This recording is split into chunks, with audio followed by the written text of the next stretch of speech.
সবার আগে আমাদের প্রথম পরিচয় আমরা মানুষ।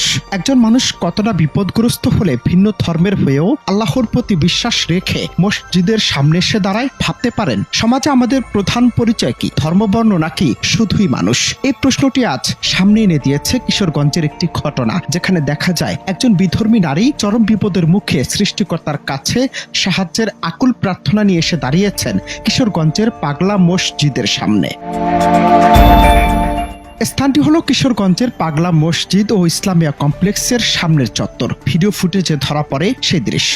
মসজিদ থেকে তখনও ভেসে আসছে নামাজের সুর, মুসল্লিরা ইবাদতে মগ্ন। ঠিক তখনই মসজিদের প্রবেশ পথের কাছে এসে দাঁড়ান ওই নারী। তিনি ভিন্ন ধর্মাবলম্বী, কিন্তু তার চোখ মুখে তখনও কোনো ভেদাভেদ নেই, আছে কেবল বিপদ থেকে মুক্তির তীব্র আকুতি। তিনি তার ধর্মের নিয়ম অনুযায়ী আল্লাহর কাছেই সাহায্য চাইছেন, দুই হাত তুলে করছেন প্রার্থনা।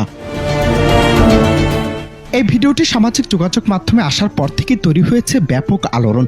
নেটিজেনরা বলছেন এই ভিডিওটি মানবতার এক উজ্জ্বল দৃষ্টান্ত স্থাপন করেছে। অনেকেই মন্তব্য করেছেন। একজন লিখেছেন, আল্লাহ ঈশ্বর ভগবানের মধ্যে আমরা ভেদাভেদ করি না, উপরওয়ালা একজনই, আমরা ভিন্ন নামে ডাকি। আমি খ্রিস্টান হয়েও পূজায় যে বিপদ রক্ষায়, আবার আমার বন্ধু মুসলিম হয়েও চার্চে গিয়ে যে মানত করেছে তা পেয়েছে। মূল কথা সবই বিশ্বাসের উপর।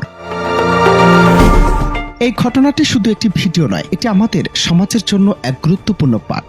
এটি দেখায় যে হৃদয়ের গভীর থেকে আসা বিশ্বাস ও আকুতির কোনো নির্দিষ্ট ধর্মীয় সীমারেখা নেই। মসজিদ, মন্দির কিংবা গির্জা সবই শেষ পর্যন্ত মানুষের আস্থার প্রতীক। এই নারী তার পরিচিত পরিবেশ থেকে বের হয়ে এসে এমন একটি স্থানে প্রার্থনা করেছেন যেখানে তার বিশ্বাস তিনি দ্রুতই সাহায্য পাবেন। তার এই বিশ্বাসে আমাদের মনে করিয়ে দেয়, ধর্ম যার যার হোক, মানবতা সবার ঊর্ধ্বে। অনন্ত হাসান মাসুদ, বাংলা টিভি।